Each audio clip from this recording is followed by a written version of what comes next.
or actually living in poverty? Those statistics are a wake-up call for America.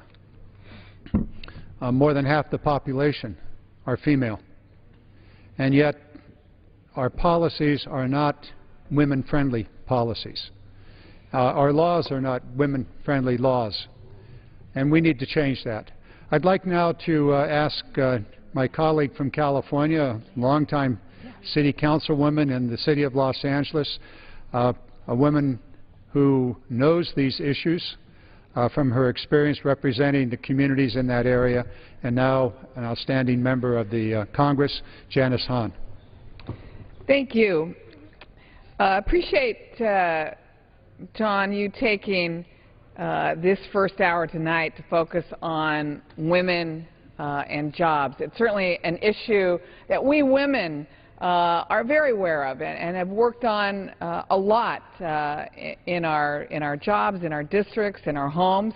But it's nice when our men are enlightened. Well, and if I might interrupt for a moment, I'm highly motivated. My wife of almost 48 years now, and my 5 daughters keep me constantly abreast of this issue. Good for them. And you know, I think as Jan Schakowsky talked about, Nancy Pelosi and Rosa DeLauro, we've had this incredible campaign called When Women Succeed, America Succeeds. And the point is, it's good to help women in this country because this will really help America to succeed.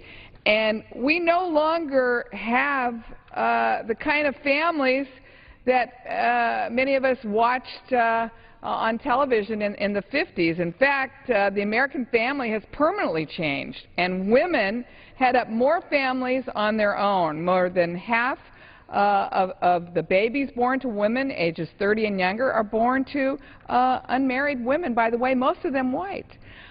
So we've got women who are heading their families. We've got women who are trying to take care of their families, and they are now the sole breadwinners in their family. They're not necessarily the second income or the income that helps out with the man having the major income. And the statistic, I think, that out of the Shriver report that was really eye-opening for me when we talk about the minimum wage is that 2/3 of the workers who earn a minimum wage in this country are women. And if we could raise this minimum wage to $10.10 an hour, how many more women that would lift out of poverty, and not just the women, their families.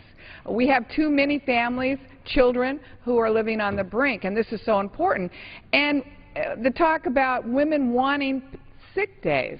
It's unbelievable to me how many women who work in these minimum wage jobs don't get sick days.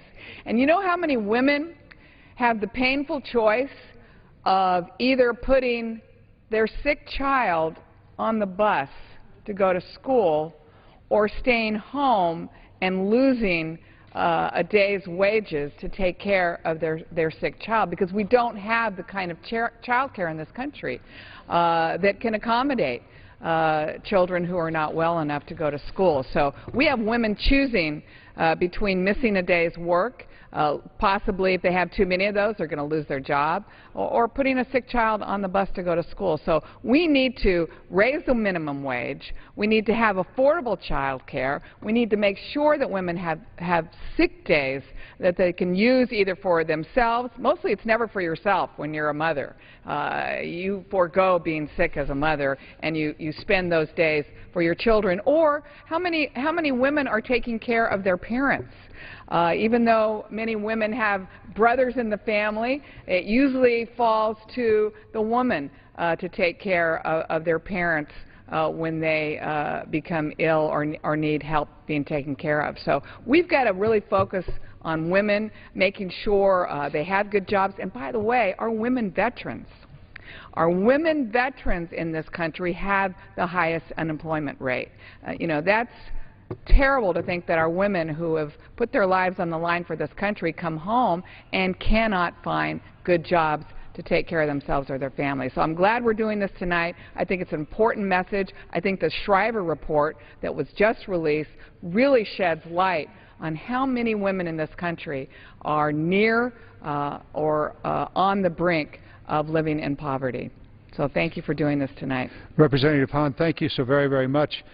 This chart here, When Women Succeed, America Succeeds, just picks up a handful of the bills that have been introduced by the Democratic caucus, many of these bills by women, a few men along the way.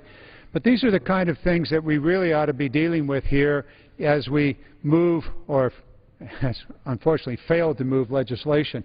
Paycheck fairness. This is the issue of that 77%. California, in my district, being about 85%. The minimum wage, which we talked about here. The issue you raised, Representative Hahn, about paid sick leave and the problems that occur.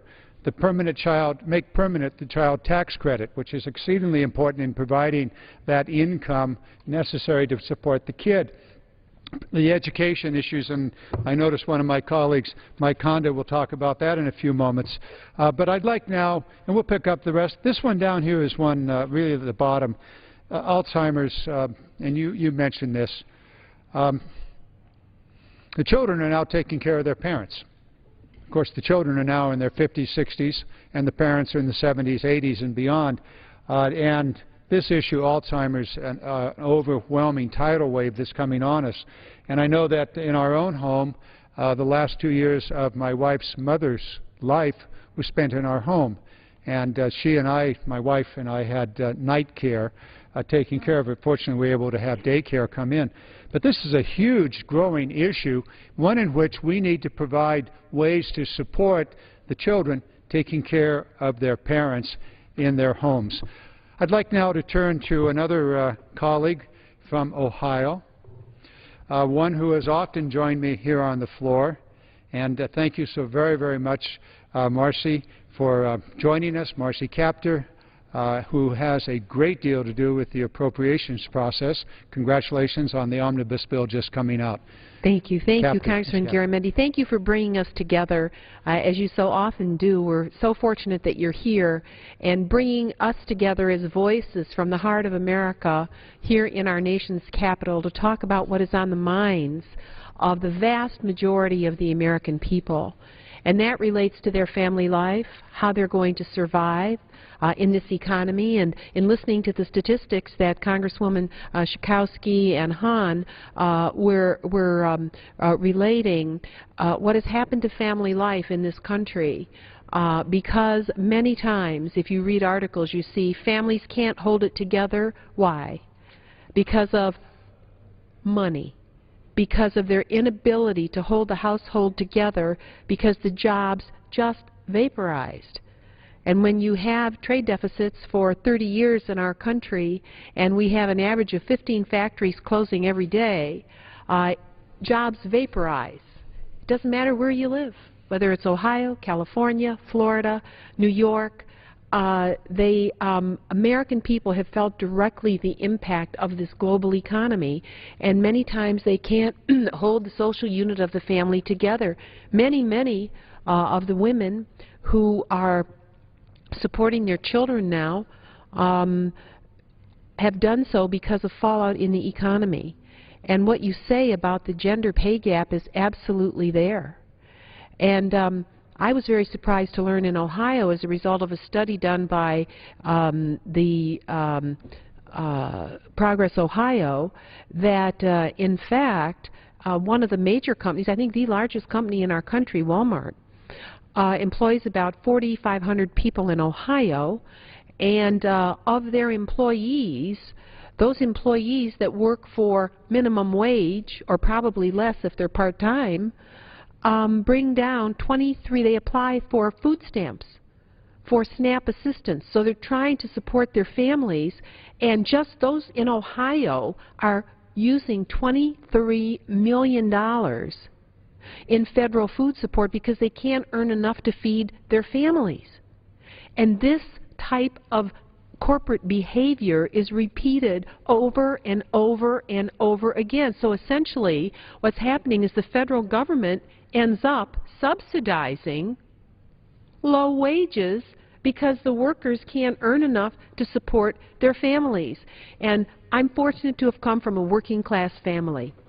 Our mother worked, our grandmother worked. Thank God for Franklin Roosevelt, because I think what our family has lived represents the story of vast numbers of Americans. Our grandmother could hardly speak English. She worked in hotels, in kitchens, peeling carrots and potatoes and so forth, washing dishes, paid the very, immigrant workers the very least. And then her husband always out of work, taking in tenants in their home, and they lived in 13 different places because they could never manage to own anything, trying to just hold it together with a sick daughter and a husband who often lost his job. So that was Grandma on one side of the family. And then our mother, who became the sole support of her parents and 5 children in that family, working at age 13, going across town to clean homes and so forth. It wasn't until the Democrats under Roosevelt passed the minimum wage that she began earning something more than she had earned before. And you know what happened in the first place she worked, which was a little luncheonette on Broadway in Toledo, Ohio? When the minimum wage was passed initially, her boss, who wasn't such a nice guy, would cash her check and then pocket the difference between what she used to earn and what she then earned in the workplace. And that was before we had the Department of Labor fully developed and we had inspectors on the job and so forth. This is what American working women have dealt with for generations. And so I have to say I am so proud I am standing on the shoulders of families like my own to be a voice for these women and these families whose economic struggle is excruciating. It is excruciating. Many of them don't have cars. Our own mother, she was brilliant. She should be here, not me. She never got her high school equivalency until after she went on Social Security. And there were 2 things she had in her billfold when she died. One was her library card, because she was brilliant. But the other one was her Social Security and Medicare card. Because of Democrats. Because of Democrats, she could die with dignity. And I think about the families across this country, and I am so proud to be a voice for them here. And I want to thank you very much for standing up for a raise in the minimum wage, so that people who are struggling out there don't have to be on food stamps and EBT coupons because they're trying to earn their way forward. They should earn a decent wage. That work and family life, paid sick leave. I took care of our mother when she was ill, and I know how hard it was to try to work and to care for someone who was so ill. I just left a funeral home over the weekend in Ohio where our former county engineer, George Wilson, lost his beautiful wife, Pat, to Alzheimer's. And what you were saying, Congressman Garamendi, what it took for that family and that working daughter to try to hold everything together. And it's such a cruel illness. So any help for caregivers across this country, for making caregiving a profession where you earn a decent wage. However we figure out how to do that, we're going to need it in the coming years. So I support my colleagues in their efforts to raise the minimum wage, to close the gender pay gap, to make sure that there is paid leave, to make sure that we work as a society to find ways to care for those who are ill. And I know that with men such as yourself and those who are on the floor this evening, and with women who've now been educated and able to fully participate in this society and to express the needs from coast to coast, we will change this country for the better. Thank you so very much for coming down here this evening, and I agree with you that when women succeed, America succeeds. Indeed. But we can't do it without our men. Thank you so very much. Thank you so very much for your work on the appropriations and pushing these issues along. Representative Mike Honda from California has been working on the issues of education for many, many years and has some insights into how this issue of women and equality are taken up in the educational area. Mr. Honda, if you'd like to proceed. Thank you, and I want to thank you, Congressman Garamendi, for putting these evening discussions on the board here. And I want to also rise to join you and other colleagues of mine in commemorating the 50th anniversary of President Lyndon Johnson's declaration of the war on poverty, and as you had mentioned, President Franklin Roosevelt, his effort to close the income gap, the inequities that we have faced and we're still facing, and is growing even larger today because of gender pay gap, because of the unpaid portions where people have to leave their work in order to take care of their children or their families, and also to be able to address the child care issues that became very prominent from the 70s when both parents started to work and wondering how they're going to be addressing child care.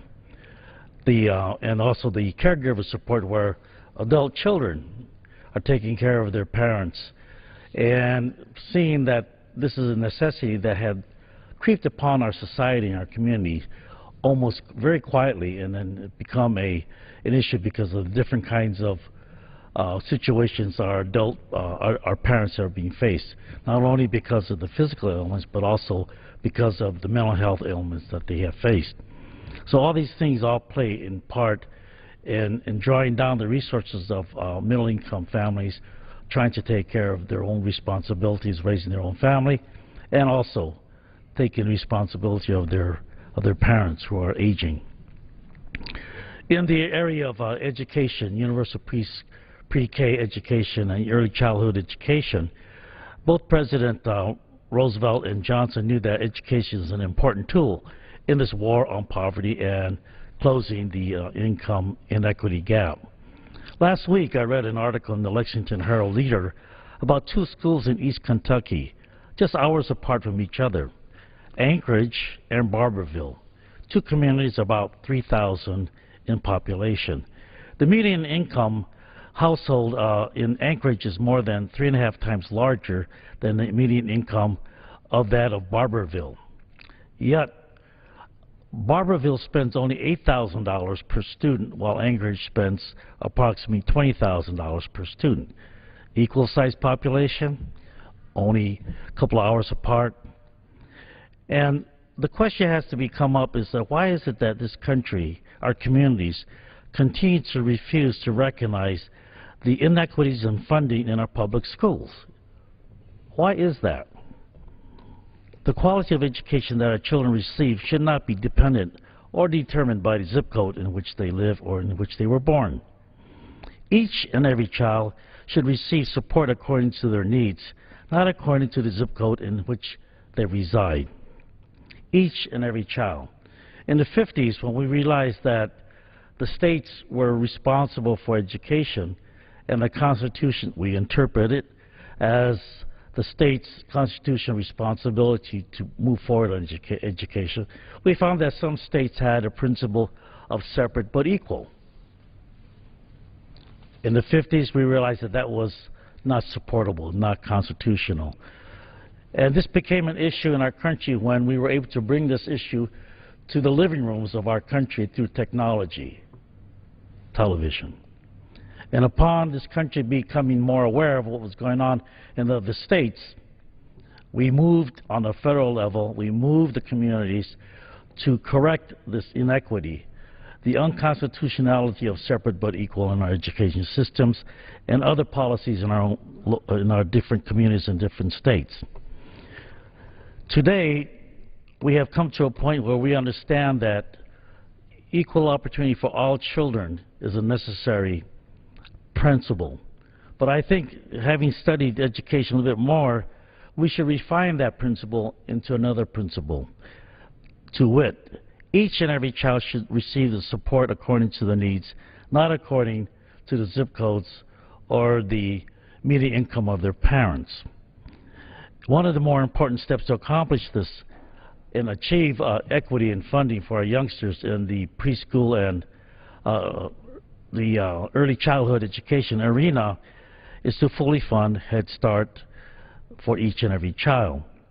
So we must encourage states to adopt a more equitable funding formula and to ensure that each and every child receives the necessary financial and human resources required. President Obama had declared that he has an initiative that addresses universal preschool education. The governor of California, Jerry Brown, had passed a bond that said that we want more equitable funding for children in the state of California. We passed a bond that increased the funding for education to achieve a more equitable funding for each and every child. But it's the first step, it's the right direction, but we have miles and miles to go. This journey for equitable funding for each and every child is a journey that we must continue and start now in order to achieve the civil rights of each and every child in this country. And I thank you for this moment. Representative Honda, thank you so very much. Among the many pieces of legislation that the Democratic caucus have put forth on this issue of when women succeed, America succeeds, is the issue of universal pre-K. Head Start is one part of that. There are many other kinds of programs, but it's absolutely clear that if we have universal educational opportunities before kindergarten and beyond, that the chance of a kid making it in this economy is going to be substantially greater. This is just part of the agenda. Over the next several months, we will be talking about the remaining portions of the agenda that we are putting forth. We know that if this nation is to succeed, we better make sure that the majority of our population, the women in our society, the young girls and the women, young and old, that they have every opportunity to succeed. And there are barriers, some legal, some historic, and some custom, that make it very difficult for women to have an equal chance in our economy. And so we're going to address those. We would like to have the Republican side of the House work with us on those issues. We know that one of the major parts of that is the minimum wage issue, and that's front and center. I'd like now to turn to my colleague from New York, who has joined me all so often, but never quite enough on the floor. Representative Tonko, you've been on this issue of economic development for so long, and I think we've about almost 4 years now dealing with this, not every week, but often talking about jobs in America, economic growth, what we can do. Why don't you pick it up and carry the ball here for a while, and then we'll see where we are. Sure. Thank you to the gentleman from California for yielding, and I want to thank you, Representative Garamendi, for leading us in an hour of very important discussion, which highlights the efforts of the Democratic caucus within the House of Representatives.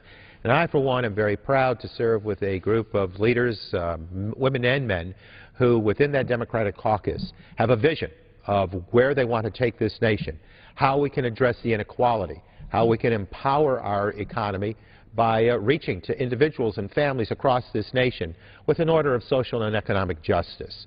That, I think, is the moral compass that guides us in that caucus, and I believe that many of these ills within our economy can be resolved. I, with great interest, listened to the opening of this special order, hour of special order, where discussion on the economy began with your quoting President Franklin Delano Roosevelt. And as you cited within that quote, the contrast between those who have an abundance and those who have little, we know that in that historic time, President Roosevelt, guided this nation with a program, the reference to his administration being that of a New Deal, a New Deal. Today, many of the workers, many working families, women, those who struggle in our economy are given a bad deal. The bad deal is intolerable. The bad deal needs to be discontinued. And so we work in very progressive format here on the House floor, offering a democratic agenda, making certain that all people are embraced, that are brought into an inclusive sort of politics where we engage in the ills of the past and correcting those ills of the past, studying them, understanding where the empowerment is required. And certainly, when you look at some of the issues today, there is this greater impact on women in many measurable ways. The minimum wage issue. with 2/3 of those working in minimum wage being in the category of women. So we need to address that minimum wage. America stands behind that concept. They understand that if you work hard and are trying to raise a family, that you need to do it with great remuneration. Social and economic justice again, the appropriateness of enabling people to have a just pay for the work that's done. And so we can address that with a minimum wage agenda here in the House. I believe that, those dollars are recirculated into the economy. People earning a minimum wage are going to spend on the basic essentials of life for themselves and for their family members. And so it, I believe, is a way to, again, strengthen regional economies, state economies, and this national economy by being fair to workers, working families.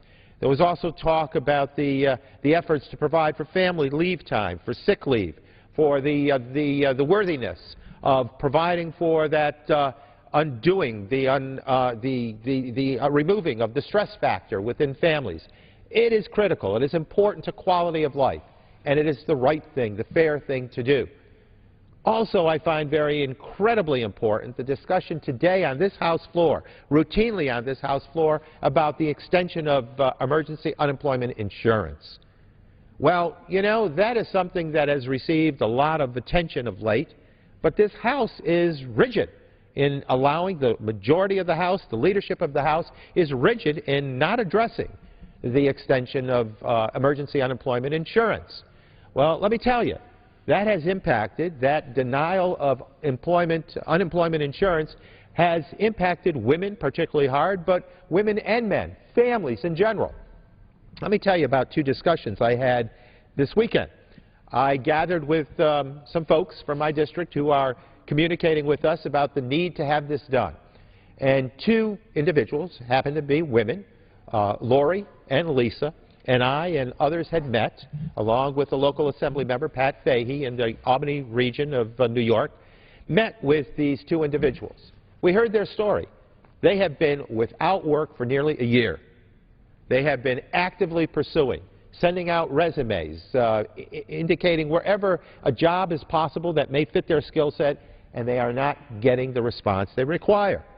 And so they have talked about it. We wanted to get a personal saga here, a story. We wanted to relate really well so that we can be a stronger voice on the House floor. Well, both Lori and Lisa brought to my attention the fact that their children are watching this. They are watching this whole episode, and they can't understand the insensitivity, the callousness, the cold-heartedness. They thought that government would be there at a time when their parents were struggling for work. They want to work. Unemployment insurance, insurance underscored, means people have paid into that concept so that when you stumble across hard times, something will be there, somebody will be there to assist you. And they're not getting that assistance. And you look at the discrimination with many that are calling my office, women and men who may be of 45, 50, 55 years of age, if not 60-some. They are feeling age discrimination as they go to these interviews. They're being bypassed, they believe, because of their age. And so the work out there that they require, where three people are chasing every available job, we need, in this post-recession, to continue to be there on their behalf. Never have we not chosen to reauthorize, provide for the unemployment insurance opportunities. In the 7 recessions that have followed since 1958, we have always extended that unemployment insurance. Why now? Why now do we say no? We need to be sensitive. We need to understand that many people, a great number of women, require this reauthorization. A number of people are feeling age discriminated against. And so the right thing to do is to empower these families. The dollars come right back into the economy. In fact, it has been stated that for every dollar of unemployment insurance that is paid to individuals out there, $1.52 is realized in the local economy. And so it more than pays for itself. And when the theories out there, when the many institutes, the Economic Policy Institute, measures the impact of not doing this, we understand full well that it sets back the economy. Some 400,000 jobs are lost. $400 million was lost in the early stages of not doing the unemployment insurance reauthorization. And so there are many ills that come with the lack of action here. There are many ills that need to be undone, that have been decades long, generations long in their impact on women, making certain that as we empower women, as we empower them, we empower families, we empower this nation. There are many things that need to be done, and I, again, am so proud to work with the caucus that understands it, that gets it, that is trying to be out there speaking the progressive voice of policy reform that will strengthen this economy, grow the economy. There's no more important issue today than growing our economy, and we do it by a sense of inclusion. With those inclusive politics, women and men, younger workers just entering the workforce, senior workforce members, everyone is empowered when we do the progressive order of reform that enables us to grow this economy. And so, Representative Garamendi, I am certainly pleased that you're leading us in this discussion on growing the economy, on doing an order of fairness, social and economic justice that speaks to individuals out there, in many cases, the ills that are borne upon women because of a lack of fine-tuning to our policy need to be addressed. And so I'm pleased that you're leading us in this discussion here this evening on the House floor so that we can express the contrast, the difference.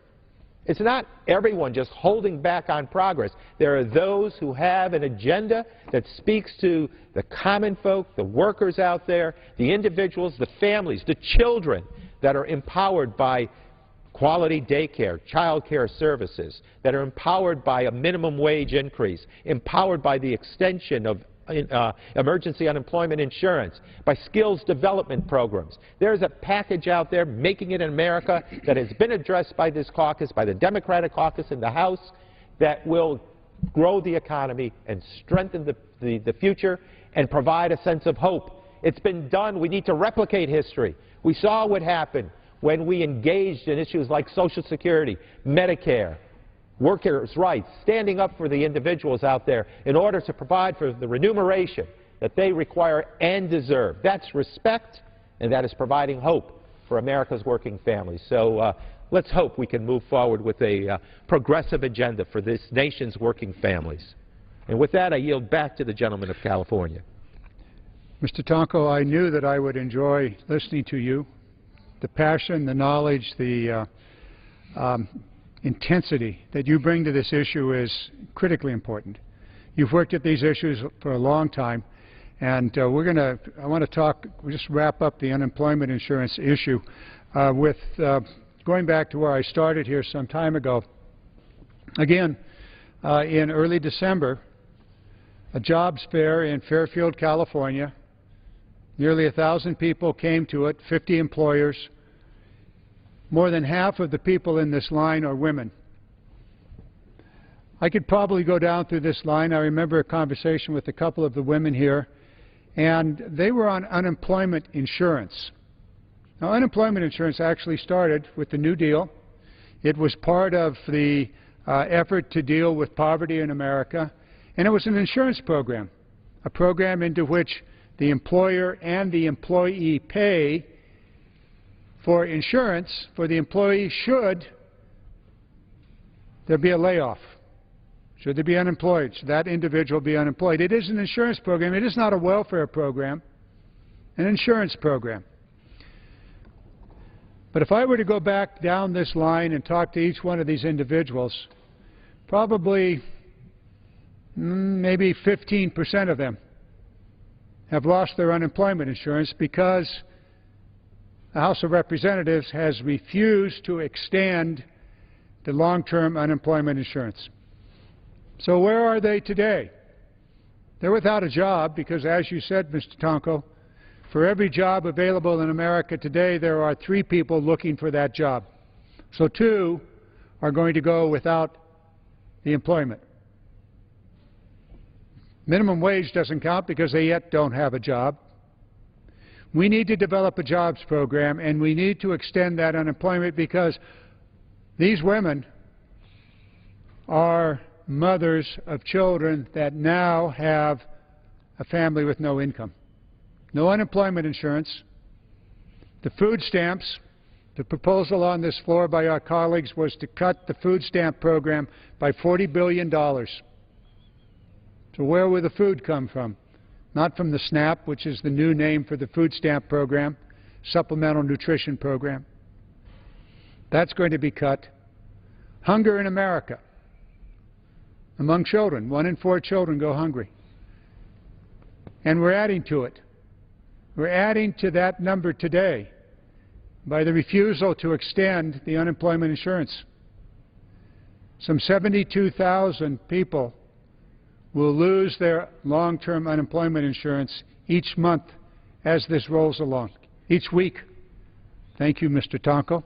You're welcome to interrupt me whenever, and we can have a dialogue here, so thanks for the lip reading.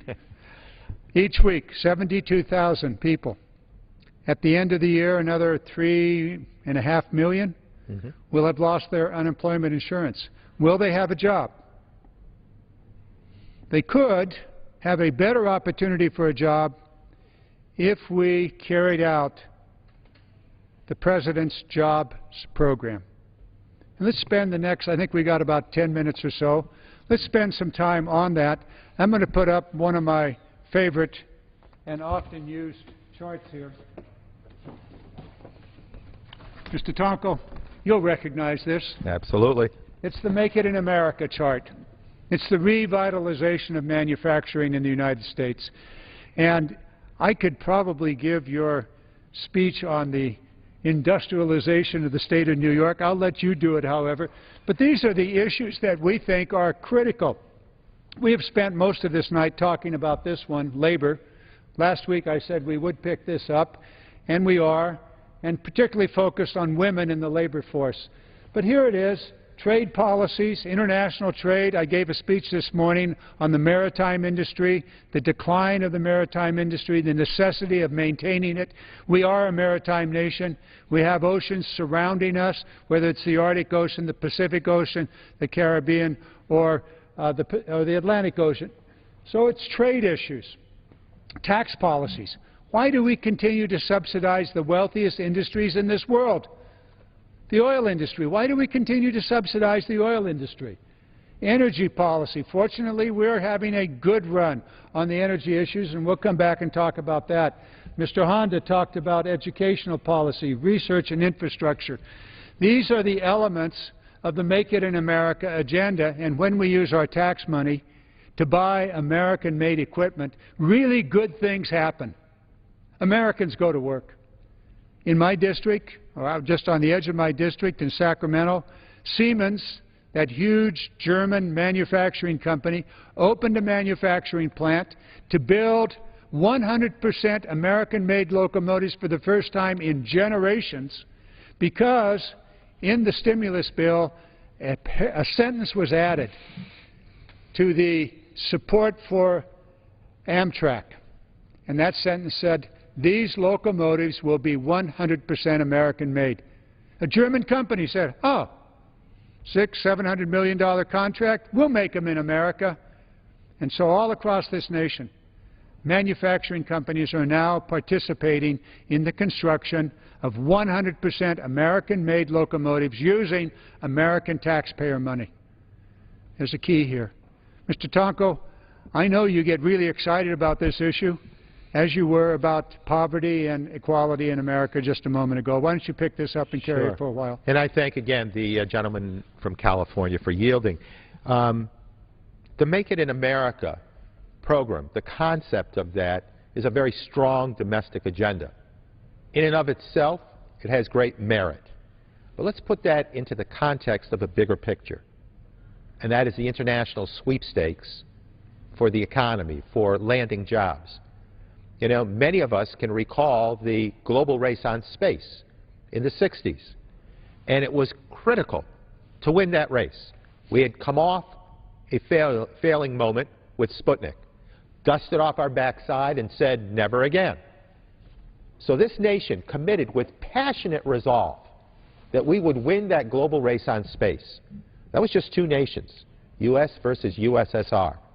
Who would land on that moon, stake their flag first? We were determined it was going to be the United States.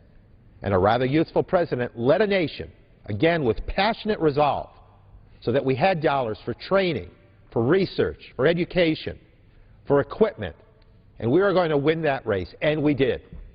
And in my first year in Congress in '09, we celebrated the 40th anniversary. And Neil Armstrong was here to shake the hands of many members of Congress and thanking him for the poetry of the moment in that July of 1969.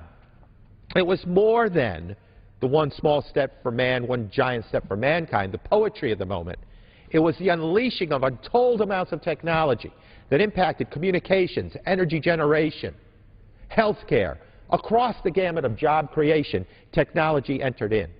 Fast forward to today, a rather useful president is asking again that we embrace with passion our entry into a global race, this time on innovation and clean energy and high tech. But this time, dozens of competitors. So Make It in America is noble in and of its own right. But it is critical when we place it into the bigger picture of a global race on innovation. And it's not our choice to determine if we're going to enter the race. Our choice ought to be how prepared, how strong, how competitive will we be as we enter that race.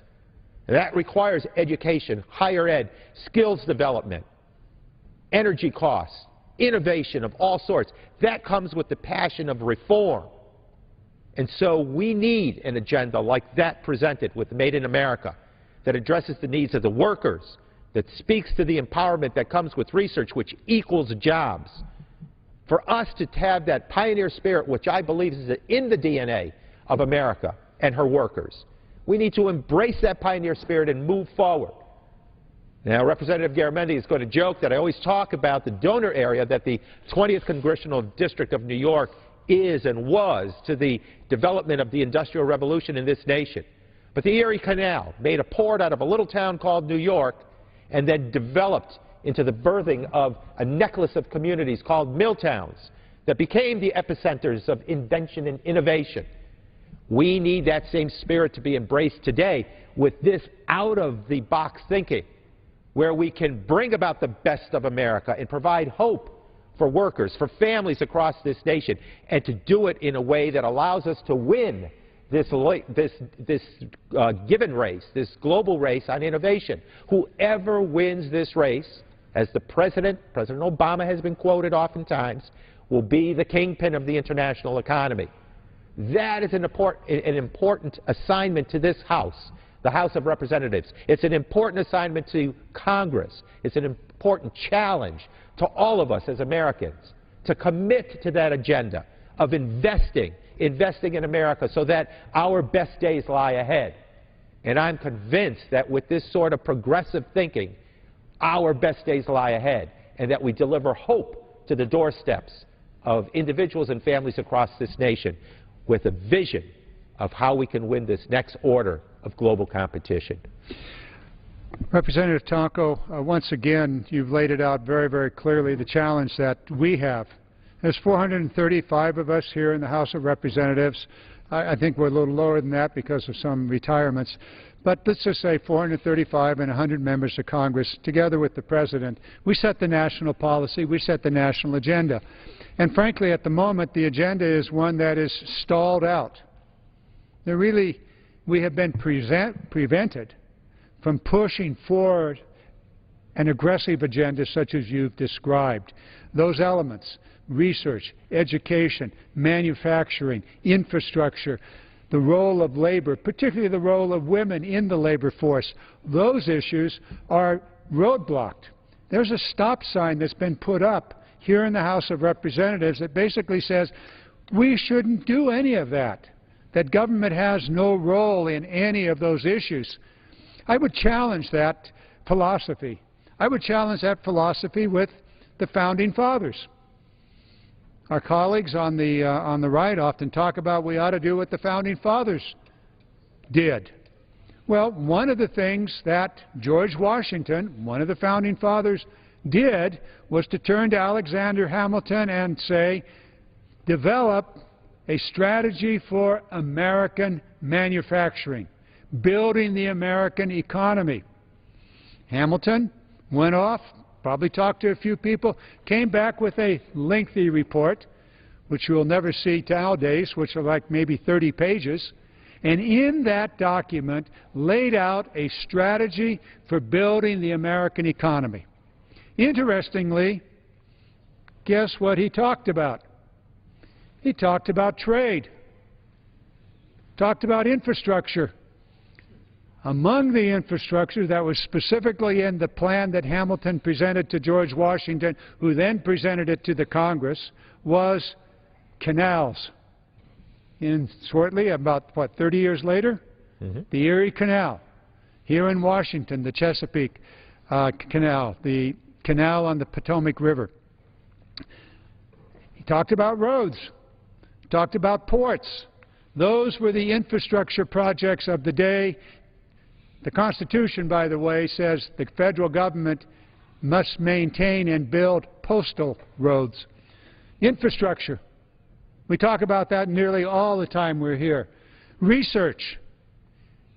At that period of time, Thomas Jefferson, not exactly in league with the representatives from New England, but nonetheless was pushing forward the research agenda and the education agenda. Go back to the Founding Fathers. Pick up those elements of economic growth that they put on the American agenda in the very earliest days of this nation and carry those forward.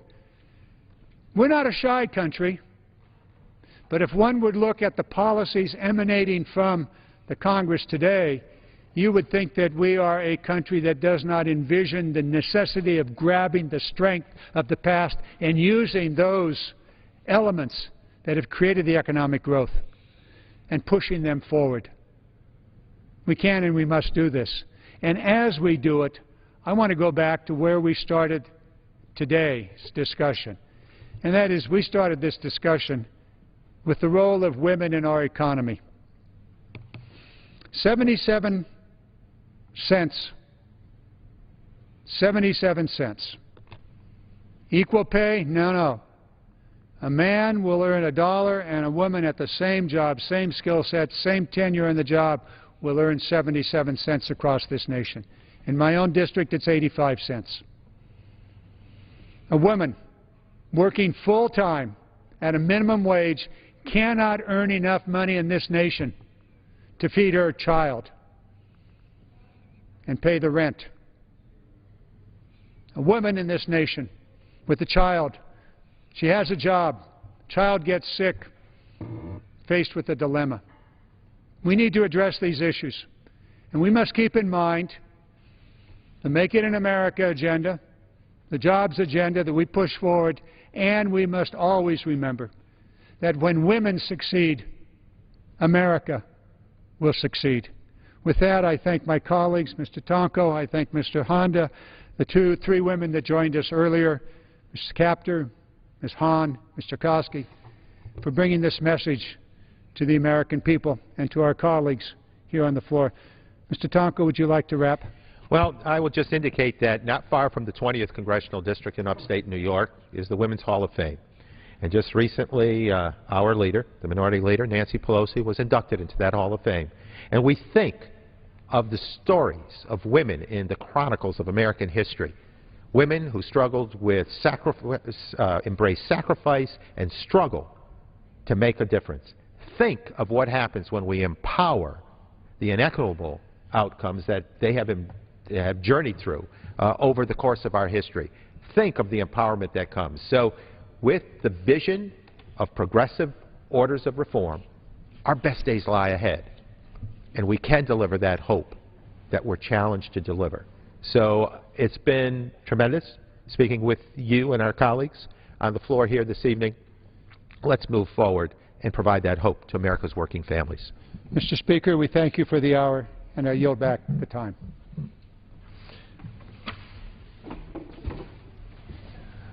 The gentleman yields back. Under the Speaker's announced policy of January 3rd, 2013, the gentleman from California, Mr. LaMalfa, is recognized for 60 minutes as the designee of the Majority Leader. Thank you, Mr. Speaker. We appreciate the time here. Our subject tonight is about California's high-speed rail project, a project that was voted in 2008 by the voters of California with approximately $9 billion worth of bonds to help fund what would be a project that would seek outside private investment as well, a project that would link San Francisco to Los Angeles with possible additional spurs to Sacramento and San Diego. It has run into large funding problems, and so that's the subject of our time tonight, is that we see that there's huge problems in the funding, and where will the funding come from? And so I have my colleagues here from California as well that would like to speak on this subject. And first of all, I'd like to recognize my good friend and colleague from the North San Joaquin Valley, Congressman Jeff Denham, who's been a leader on this issue here in Congress, as well as he chairs the subcommittee in Transportation and Infrastructure that deals directly with rail in this issue. So, Congressman Denham, please, love to hear from you here tonight. I thank the gentleman from California. As many other Californians, at one time supported California high-speed rail project. It was initially supposed to be a $33 billion project with equal amounts coming not only from the California taxpayers in the form of a bond, but also private investors in the federal government. Yet this $33 billion project is ballooned up to $100 billion.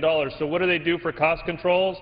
They cut off the very legs that Mr. LaMalfa talked about, the section going to Sacramento, the section going to San Diego, and still it is a $68 billion project with over a $26 billion hole just in the first initial operating segment alone. Tomorrow, as chair of the Committee on Rail, we will be discussing a review of the challenges facing California's high-speed rail. I want to reiterate, I believe that high-speed rail is our future. I believe that as a growing economy with more trucks and goods movement on the road, as more goods movement on rail, that we have to look at alternative opportunities to move people. High-speed rail is one of those opportunities. But in Florida, a project that is being done by private investors will have no ongoing subsidy. They need no federal dollars. Texas will have its own high-speed rail system, again with private dollars, no ongoing subsidy. Yet here in California, you have a $68 billion project with no private investor, with huge subsidies and overruns, and a project that cannot even get out of the initial gate. So where we are today, California has no money to meet its federal obligation. In November the 14th, we had a court decision that came back and said that they cannot spend the $9.95 billion that was approved by voters because they have failed to complete a full business plan.